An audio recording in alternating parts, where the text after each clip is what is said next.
విజయశ్రీ గారు నమస్కారం అండి. నమస్కారం అండి. విజయశ్రీ గారు, అమ్మవారి అష్టోత్తర శతనామావళిలో ఈరోజు 7వ నామం వివరిస్తారా? తప్పకుండా చెప్పండి. అమ్మవారి నామాలు వివరించడంలో చాలా చాలా ఆహ్లాదకరంగా ఒక ఆనందానికి అతీతమైన భావన పొందుతున్నానండి నేను కూడానండి. మీ పుణ్యమా అంట ఎంతో ఆనందంగా అనిపిస్తుందండి. అమ్మవారి 7వ నామము సదా పంచదశాత్మైక స్వరూపిణ్యై నమో నమః. ఇంకొకసారి సదా పంచదశాత్మైక, పంచదశ అంటే 15. సంస్కృతంలో ఎప్పుడు అంకానం వామగతి అంటారు, ఇటు నుంచి లెక్క పెడతారు. మనం 15 అంటే 10 5 మనకి 15. ఇక్కడ పంచదశ, ముందు 5 తర్వాత 10 వస్తుంది, ఇటు నుంచి చెప్పుకొస్తారు. సదా పంచదశాత్మైక రూపిణ్యై నమో నమః. సదా పంచదశాత్మైక రూపిణ్యై నమో నమః. ఎంత చక్కటి నామం అండి. అంటే పంచదశి అంటే 15. అమ్మవారి మూలమంత్రం పంచదశి అంటారు, మీరు వినే ఉంటారు. పంచదశి పంచదశి నామంలో, ఆ పంచదశి నామంలో శివపార్వతులు కలిసి ఉంటారు, శివశక్తి రూపులు కలిసి ఉంటారు దాంట్లో, ఆ నామంలో. అంటే ఆ మంత్రంలో పంచదశి మంత్రం అండి, మూలమంత్రం అది. మూలమంత్రం పంచదశి. అమ్మవారిది బాలామంత్రం ఉంటుంది, తర్వాత మహామంత్రంలోకి వస్తుంది. ఇది దశ విద్యలు అంటారు. దశ విద్యలు వేరు. ఇది మంత్రం. ఈ మంత్రము మహామంత్రం, మూలమంత్రం అమ్మవారిది. బాలామంత్రం ముందు బిగినర్స్కి ఉపదేశిస్తారు. తర్వాత ఈ పంచదశి మంత్రంలో 3 భాగాలు ఉంటాయి. అంటే పంచదశి అంటే 15 కదా, 5కి ఒకటి చొప్పులు ఉంటాయి. ఈ మంత్రానికి ఇప్పుడు మనకున్నటువంటి నామానికి ఏమిటంటే సదా పంచదశాత్మైక, అంటే పంచదశలన్నీ ఐక్యరూపంగా ఉన్నటువంటి స్వరూపిణి అమ్మవారు. పంచదశలు 15 తత్వాలండి. 15 ఒక్క మాట చెప్పడం, 15 తత్వాలు లో ఉన్నటువంటి శక్తి అమ్మవారిది. ఈ 15 తత్వాల్లో ఉన్నటువంటి శక్తి అమ్మవారిది. ఈ 15 ఏమిటి అంటే, మనం బాహ్య రూపంలో చెప్పుకుంటే కర్మేంద్రియాలు 5, జ్ఞానేంద్రియాలు 5, తన్మాత్రలు 5, 15. పంచ తన్మాత్ర సాయకాయ నమః అనే నామం కూడా ఉంది మనకి. తన్మాత్రలు వేరు, జ్ఞానేంద్రియాలు వేరు, కర్మేంద్రియాలు వేరు. మనకి కన్ను, ముక్కు, చెవి, నాలుక, మళ్ళీ చర్మము, ఇవన్నీ పంచేంద్రియాలు. ఇవి ఈ ఇంద్రియాలకి జ్ఞానం ఇచ్చేది ఏమిటి? అమ్మవారే. అంటే నేత్రం ఉండంగానే సరికాదు, అందులో కూడా నేత్రాలు ఉంటాయి. కానీ నేత్రానికి దృష్టి ప్రసారించేది అమ్మవారు. నాసిక, ముక్కు ఉండంగానే సరికాదు, ఆఘ్రాణ శక్తిని ఇచ్చేది అమ్మవారు. నాలుకకి వైఖరి తత్వం ఉంటారు, మాట్లాడేటువంటి ప్రాణవాయువు నాభి దగ్గర నుంచి మొదలవుతుంది మనకి. ఇలా పరా పశ్యంతి మధ్యమా వైఖరి రూప నామం అమ్మవారిది. అంటే నాభి దగ్గర నుంచి వాయు ప్రయాణంలో శక్తి ప్రయాణించి అది నాలిక మీదకి వచ్చేసరికి శబ్ద తరంగంగా మారుతుంది. చూడండి, దానిలోనే అంటే మనకి లోపల నుంచి వాయువు రాకపోతే మరి వాక్కు లేని వాళ్ళు ఉన్నారు ఈ ప్రపంచంలో. అవును కదా. కనుచూపు పోయిన వారు ఉన్నారు. అవును కదా. శ్రవణేంద్రియ శక్తి చెవిటి వాళ్ళు ఉన్నారు. మరి అలాగే చెవులకి వినే శక్తిని, కంటికి చూసే శక్తిని, నాలుగుకి మాట్లాడే శక్తిని, నాసికకి ఆఘ్రాణించే శక్తిని, చర్మానికి స్పందించే శక్తిని, స్పర్శ, సదా పంచదశాత్మైక స్వరూపిణి అయిన మా అమ్మవారు. ఈ పంచ కర్మేంద్రియాలు, పంచ జ్ఞానేంద్రియాలు ఇప్పుడు మనం చెప్పుకున్నాం. కన్ను, ముక్కు, చెవి, నాలుక, చర్మముకి ఎక్కడైతే శక్తి ఉందో అవన్నీ జ్ఞానేంద్రియాలు అయినాయి. అయితే ఇంద్రియాలు మాత్రమే అవి. ఇంద్రియాలకి జ్ఞానం ఇచ్చేది అమ్మవారు.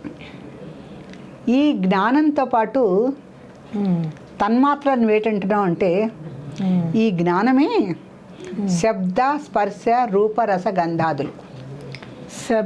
శబ్దం అయితే శబ్ద, స్పర్శ, శబ్దం చెవులది, స్పర్శ చర్మానికి, రూపం కళ్ళది, రసం నాలుకది. శబ్ద, స్పర్శ, రూప, రస, గంధాదులు. గంధం అనేది మనకి వాసన. ఇవి తన్మాత్రలు.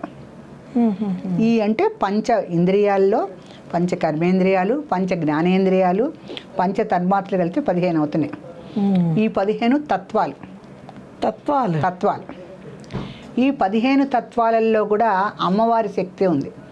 అమ్మవారి శక్తి కనుక ఏ అవయవంలో లేకపోయినా ఆ అవయవం పనిచేయదు. అవయవం పనిచేయదు. హృదయంలో రక్త ప్రసారం దగ్గర నుంచి అన్నిటికీ అమ్మవారి శక్తే మూల కారణం. నామాలన్నీ కూడా మనకు లలితా శాస్త్రంలో ఉన్నాయి. అందుకని ఈ 15 తత్వాలు ఉన్నటువంటి లో ఉన్న శక్తి అమ్మవారు పంచదశ అనే నామం వచ్చింది కదా, సదా పంచదశాత్మిక, ఎల్లప్పుడూ కూడా 15 తత్వాల్లోనూ ఐక్య రూపంలో ఉంటుంది అమ్మవారు. కలిసిపోయి ఉంటుంది. ఐక్యం చెందింది వాటితో. ఎప్పుడు మనకి కన్ను కాసేపు కాసేపు కనిపించకపోవడం, చెవు కాసేపు అలా ఉండదుగా, ఎప్పుడు ఐక్య రూపంలోనే ఉంది అమ్మవారు. నిరంతరం చూస్తాం, నిరంతరం వింటాం, నిరంతరం మాట్లాడతాం, ఐక్యమే, వాటిలో కలిసిపోయే ఉంది అమ్మవారు. దీన్ని కాది విద్య, హాది విద్య అని చెప్పేసి 2 రకాలుగా విభజించారు. అంటే అమ్మవారి యొక్క పంచదశి మంత్రం 3 భాగాలండి. ఈ 3 భాగాల్లో అమ్మవారు అంతర్లీనంగా దాక్కొని ఉంటుంది. అంతర్లీనంగా మొదటి భాగము ముఖం, రెండో భాగము కంఠం దగ్గర నుంచి కటి వరకు, మూడో భాగం కటి నుంచి పాదాల వరకు. శ్రీమద్ వాగ్భవ కూటైక స్వరూపముఖ పంకజ. వాక్కు శ్రీమద్ వాగ్భవ కూటైక స్వరూపముఖ పంకజ మొదటి నామం. అంటే అసలు మూలమంత్రం మనం చెప్పకూడదు కనుక నేను చెప్పటం లేదు, అది బహిరంగంగా చెప్పకూడదు. ఉపదేశం తీసుకున్న వాళ్ళు దాన్ని పారాయణ చేస్తారు తప్పితే ఉపదేశాన్ని బహిరంగంగా చెప్పుకునేటువంటి మంత్రం కాదు అది. కాకపోతే ఈ అందరికి ఎంతమంది పంచదశి మంత్రం తీసుకొని ఉపదేశం చేసుకుని వాళ్ళు పారాయణ చేసుకోగలుగుతారు నిత్యం? అందరికీ అవకాశం ఉండదు కదా. పంచదశి మంత్రోపాసన అంటే చాలా యోగ్యులైన వారికి ఇస్తారు. అందుకని ఆ పంచదశి మంత్రోపాసన చేయలేని వాళ్ళకి లలితా సహస్రంలో 3 నామాలు ఇచ్చారు. మొదటి నామం అంటే మొదటి కూటము 5 కదా, శ్రీమద్ వాగ్భవ కూటైక స్వరూప ముఖ పంకజ. ఈ ముఖంలో ఉన్నటువంటి వాక్కుని ప్రధానంగా చెప్పారు. వాక్కు లేకపోతే ఏముంది అసలుకి? శ్రీమద్ వాగ్భవ కూటైక, కూటం ఇదంతా కూడా ముఖ పంకజ అమ్మవారిని ఈ నామంతో చెప్పారు. వాక్ అనేటువంటి కూటమితో కూడుకున్నటువంటి ముఖ పంకజ ముఖల అమ్మవారికి నమస్కారము. ఇది మొదటిదైంది మనకి. ఇక్కడితో వాగ్భవ కూటం అయిపోయింది. ఇక్కడి నుంచి కంఠం, కంఠాధ కటి పర్యంత మధ్యకూట స్వరూపిణి. కంఠం దగ్గర నుంచి కటి పర్యంతం, కంఠ అత భాగ, కంఠం కింద నుంచి కింద వరకు, కటి ప్రదేశం వరకు అమ్మవారు సంచరిస్తూనే ఉంటుంది. రెండవ భాగం ఇది. కంఠాద కటి పర్యంత మధ్యకూట స్వరూపిణి. మధ్య భాగంలో కుండలిని, వెనకాల వెన్నెముక ఆవిడే, ముందు హృదయం ఆవిడే, నాభి ఆవిడే. మన శ్వాస మధ్య నుంచే కదండి. అంతే కదా. హృదయ కోసం ఇక్కడే ఉంది, హృదయం ఇక్కడే ఉంది. వెన్నుపూసకి అంతర్భాగంగా ఇడాపింకలు, నాడులు ఇక్కడే ఉన్నాయి, అన్నీ ఇక్కడే. దీంతో పాటు నాభి కూడా చాలా ముఖ్యమైన ప్రదేశం, మణిపూర చక్రం ఇక్కడదంతా అమ్మవారి మధ్యకూట స్వరూపిణి. ఈ రెండవ కూటంలో కంఠాద కటి పర్యంత, కంఠం దగ్గర నుంచి కటి పర్యంతం వరకు మధ్య కూటమిలో ఆవిడ ప్రయాణిస్తూనే ఉంటుంది శక్తి రూపంగా. మధ్య కూటమిలో కంఠాద కటి పర్యంత మధ్యకూట స్వరూపిణి. ఇంకా చివరికి ఈ కటి తర్వాత మన యొక్క తొడల దగ్గర నుంచి పాదాల వరకు, ఇక్కడ వరకు ఉన్న భాగాన్ని శక్తి కూటైక తాపన్య కటి అధోభాగధారిణి. కటి దగ్గర నుంచి కింద అధోభాగం ఉన్నదే పాదాల వరకు, అక్కడ శక్తి కూటైక తాపన్న కటి అధోభాగధారిణి. అంటే శక్తి కూటమి అంతా పాదాలలో శక్తి ఉంటేనే మనిషి నుంచోగలడు. చలన దశ కూడా అతనికి పాదాలతోనే, లేకపోతే కూర్చుని చోటే కూర్చుండిపోతాడు కదా. శక్తి కూటైక తాపన్న కట్యదో భాగధారిణి. కటి భాగం నుంచి కింద పాదాల వరకు ఉన్నటువంటి భాగంలో కూడా అమ్మవారు శక్తి కూటమిలాగా ప్రయాణిస్తూనే ఉంటుంది. శక్తి కూటైక తాపన్న కటయదో భాగధారిణి. ఈ రకంగా పంచదశి మంత్రోపాసన లేని వారందరికీ కూడా ఈ 3 నామాలు జపం చేసినట్టయితే, అంటే ఏ నామానికైనా కనీస సంఖ్య 108 అండి. 108 శుచి శుభ్రలతో ఉతికిన బట్టలు వేసుకొని మనకి ఎక్కడ ఆసనం వీలుగా ఉంటే అక్కడ కూర్చొని ఈ నామాలు జపించుకుంటే అమ్మవారు చక్కగా ప్రసన్నురాలు అవుతుంది. దీంట్లో మడాచారాలు, నిష్టలు, నియమాలు ఏమీ లేదు. చిత్తశుద్ధి ప్రధానము. దాని తర్వాత త్రికరణ శుద్ధిగా బాహ్య అభ్యంతర శుచి. మనం దీని చెప్పు ఉత్తిష్ట అది అపవిత్ర పవిత్రోవా సర్వావస్థాంగతోపిగా యత్ స్మరేత్ పుండరీకాక్ష స బాహ్య అభ్యంతర శుచి. అభ్యంతర శుచికి మనం ఆచమనం తీసుకుంటాం. కేశవాయ నమః, నారాయణ నమః, మాధవాయ నమః. అభ్యంతర శుచి లోపల ఆయన నామాలతో నీరు లోపల తీసుకుంటేనే లోపల భాగాలన్నీ శుభ్రం అయిపోతాయి. అంతటి వాడు శ్రీ మహావిష్ణువు. ఆ నామం చెప్పుకుంటూ నీరు తీసుకోవాలి. ఆచమనం చేసేటప్పుడు కేశవాయ నమః, నారాయణ నమః, మాధవాయ నమః. స్త్రీలందరూ నమః అనాలి. నమః అలా చెప్పుకుంటూ ఆ 3 సార్లు నీరు తాగటం వల్ల అభ్యంతర శుచి ఏర్పడుతుంది. లోపల ఉన్నట్టంతా బాహ్యంతర శుచి. బాహ్యం అంటే మనం స్నానం చేస్తాము, శుభ్రమైన వస్త్రాలు ధరిస్తాము, శుభ్రమైన ప్రదేశంలో ఆసనం పెట్టుకుని అక్కడ చదువుకుంటాం. ఈ 2 ప్రధానమైనవండి. అందుకని స్నానం చేసినప్పుడు మనస్సు కూడా అద్భిహి శుద్ధ్యంతి గాత్రాణి అని ఒక శ్లోకం ఉంది. అద్భిహి అంటే నీరు. నీరు శరీరాన్ని శుభ్రపరుస్తుంది, కానీ మనస్సుని సత్యేన శుద్ధతి మనః. సత్యవాక్యంతో మనసు శుద్ధి అవుతుంది. దానికి నీరు అక్కర్లా. మనసుకి ఎన్ని నీళ్ళు వస్తే దానికి తాకుతుంది, కానీ ఒక సత్యవాక్యం చెప్తే మనసు శుద్ధి అవుతుంది. ఈ మనస్సుని శరీరాన్ని కూడా బాహ్యాభ్యంతర శుచులతో చేసుకుని ఇప్పుడు నేను చెప్పినటువంటి శ్రీమద్ భాగవత కూటైక స్వరూపముఖ పంకజ కంఠాద కటి పర్యంత మధ్య కూట స్వరూపిణి శక్తి కూటైక తాపన్న కటియదో భాగదారిని. ఈ 3 నామాలు బాహ్య అభ్యంతర శుచులను పాటిస్తూ ఎవరైతే పారాయణ చేసుకుంటారో వాళ్ళు పంచదశి మంత్రం చదివినట్టే లెక్క. ఇలా పంచదశి మంత్రం అందరికీ ఉపదేశించారు కనుక అమ్మవారు ఎంతటి సులభో అంత సులభ కూడా. అందరికీ దొరకదు. అలభ దొరకదు, మళ్ళీ సులభ. అలభగా ఎందుకుంటుంది? అంతర్ముఖ సమారాధ్య బహిర్ముఖ సుదుర్లభ. నువ్వు బహిర్ముఖంగా కోటి పూల కుంకుమార్చన, కోటి కుంకుమార్చన, కోటి బిల్వార్చన ఇవన్నీ చేస్తే 1 కోటి బిల్వాలు తీసాలంటే ఒక చెట్టుని నరికేయాలండి. ఆ చెట్టుని నరికేసిన పాపం ఎక్కువ, ఈ బిల్వార్చన చేసిన పుణ్యం ఎక్కువ. ఒక బిల్వ వృక్షాన్ని కొట్టేస్తే మహాపాపం. అవునవునండి. అందుకని ఈ బిజినెస్ మనకి పూజా ద్రవ్యాల్లో ఉన్నంతకాలం దేవుడు కరుణించడు. ఎప్పుడు కూడా ధనధాన్యాలు అవన్నీ ఏంటంటే మన యొక్క పాలనకి పోషణకే, కానీ దేవుడి కోసం ఎప్పుడైతే విపరీతంగా వెచ్చించడం మొదలు పెడతామో చిత్తశుద్ధి లేకుండా దానికి ఏ రకమైనటువంటి ఫలితం రాదు. అంటే ఒక మంచి పని చేస్తాము, ఒక ఫలము అన్నా చాలు. పత్రం పుష్పం ఫలంతో అని శ్రీకృష్ణుడు చెప్పిన తర్వాత అంటే చెయ్యటంలో తప్పు లేదు. కోటి కుంకుమార్చన చేయొచ్చు, కోటి బిల్వార్చన చేయొచ్చు, కోటి లీటర్లతో అభిషేకాలు చేయొచ్చు, కానీ దీంట్లో వెనక వైపున ఒక హాని జరగకుండా జరగకుండా ఉన్నంతసేపు మనం పూజా ద్రవ్యాలని ఎంత వినియోగిస్తే అంత శక్తి వస్తుందన్నటువంటి ఒక నమ్మకంలో కొంతవరకు మనం దాన్ని సమర్థించవచ్చు. కానీ ఒక చెట్టుని నరికేసేసి ఆ చెట్టు ఆకులు తెచ్చి ఇంకొక మంచి పని చేస్తున్నామంటే అది దేవుడు మెచ్చడు. సో ఆ రకంగా ఇక్కడ మనము ఈ 3 అవయవాల్లో ఉన్నటువంటి మనలో దేవుడు ఉన్నాడని చెప్పడానికి ఒక్క నామం చాలదండి. మన ముఖంలో అమ్మవారు వాక్రూపంలో ఉంది, మన కంటి అంతగించి కట్టి వరకు మధ్యకూట స్వరూపిణి అమ్మవారు, పాదాల వరకు శక్తి రూపంలో ఉంది. మరి శక్తి అంటే అసలు పాదాలు నిందే శక్తి ఏముంది? ఒక అడుగు వేయాలన్నా శక్తి కావాలిగా. ఈ మొత్తము పైన నుంచి కింద వరకు ఆవిడ శక్తి రూపంలో ప్రవహిస్తూ మనల్ని నడిపిస్తోంది అంటే ఈ 3 నామాలు చదువుకుంటే సదా పంచదశాత్మేక స్వరూపిణ్యే నమో నమః. ఈ నామానికి న్యాయం జరిగినట్టేగా. అయితే ఇక్కడ ఇంకొక విషయం దాక్కునండి.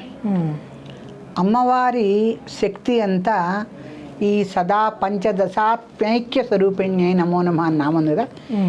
ఈ పంచదశి కూటమిలోను పంచదశి తత్వాలతో అంటే 15 తత్వాలతోనూ 15 అక్షరాలు ఉన్నటువంటి పంచదశి మంత్రంతోనూ ఆవిడ యొక్క శక్తి అంతా కూడుకుని ఉంది. ఈ కూడుకున్న శక్తి ఎటువంటిది అంటే భూమండలానికి వచ్చేసరికండి ఒక అద్భుతమైన అమ్మవారు శక్తి భూమండలానికి ఎలా ఇచ్చిందంటే శ్రీ సూక్తంలో చెప్తారు. ఏమనండి? హిరణ్యవర్ణం సజ్జతాం, హిరణ్యవర్ణం అని చెప్తారు. ఆ ప్రాకారానికి ఒక బంగారు వర్ణంలో ఉన్నటువంటి ఒక స్ట్రాంగ్ లేయరు మనకి భూమి మీద ఉంది. మనకి పురాణాల్లో చెప్తారు, భూగోళ పరిశీలనలో ఇది. మన భూమి మీద ఒక బంగారు వర్ణంలో ఉన్నటువంటి ఒక స్ట్రాంగ్, ఇది ఓజోన్ పొర లాంటిది. ఓజోన్ పొర చీలకుండా ఉన్నంతసేపే మనం సుఖంగా ఉన్నట్టు. అవునండి బాబోయ్. ఆ ఓజోన్ పొర లాంటిది మనకి హిరణ్యవర్ణం, హరిణ్యం, సువర్ణ, రజత, స్రజామం వస్తుంది. ఈ హిరణ్య వర్ణము మనకి భూమి మీద ఒక పొరగా ఉన్నంతసేపు ప్రజలందరూ సుఖంగా ఉంటారు. అంతే కదా. ఇది దాటి వెళ్ళిన వాళ్ళకి వాయువు కానీ సంచారం కానీ ప్రాణవాయువు కానీ ఏమీ దొరకదు, ఏమీ ఉండదు. ఈ విషయాన్ని శ్రీ సూక్తంలో కూడా చెప్పారు. సో అమ్మవారి శక్తి అంతర్లీనంగా ఈ సదా పంచదశాత్మేక స్వరూపిణ్యై నమఃలో ఎలా ఉందంటే ఈ 15 తత్వాలలో నిండిపోయి ఉందని చెప్పటానికి దాంట్లో కూడా పంచభూతాలంటే భూమి కూడా వస్తుంది కనుక ఈ భూతత్వంలో ఉన్నటువంటి ఓజోన్ పొరవన్ని ఎలా రక్షిస్తోందో అమ్మవారు శ్రీ సూక్తంలో చెప్పిన హిరణ్యవర్ణం, సువర్ణ, రజత, స్రజాం అని చెప్పినటువంటి విషయంలో కూడా ఆవిడ యొక్క సువర్ణ ప్రాకారం అన్ని రక్షిస్తోంది. అంటే అమ్మవారిని మందిర ప్రవేశం చేసేటప్పుడు ఒకటి చెప్తారు, ఆధార శక్త్యై నమః, దిగ్గజేభ్యో నమః, వరాహేభ్యో నమః, పత్రేభ్యో నమః, బ్రాహ్మణేభ్యో నమః.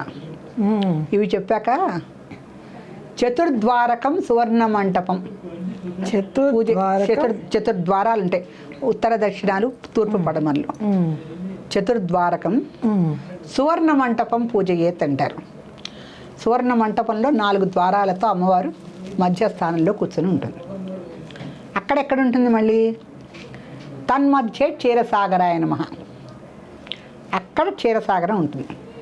అక్కడ చతుర్ద్వారకం సువర్ణ మంటపం, సువర్ణ మంటప మధ్యే క్షీర సముద్రం, తన్మధ్యే క్షీరసాగరాయ నమః, క్షీరసాగర మధ్యే కల్పవాటికాయ నమః, కల్పవృక్ష వాటిక ఉంటుంది.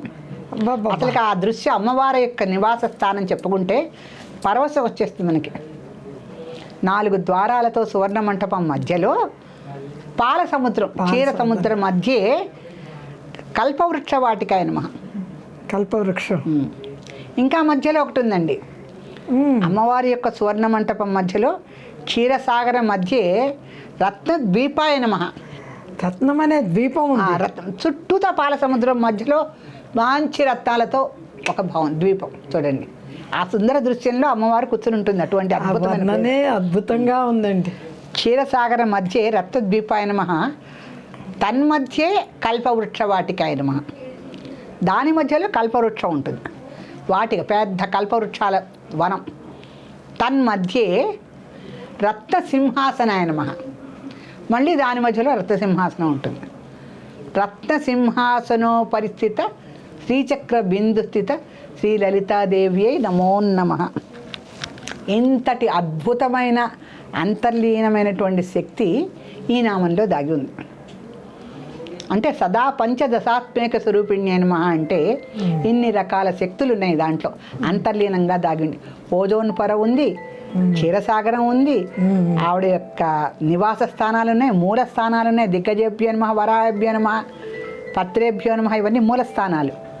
అలా ఉన్నటువంటి స్థానాలన్నిటినీ చెప్పుకుంటూ పంచ కర్మేంద్రియాలు, పంచ జ్ఞానేంద్రియాలు, పంచ తన్మాత్రలు ఇవన్నీ మనం చెప్పుకోవడంతో అంతర్లీనంగా దాగి ఉన్నటువంటి ఆ శ్రీమాత శక్తికి ఎంత నమస్కరించినా అది తక్కువే. శ్రీమాత్రే నమః. శ్రీమాత్రే నమః.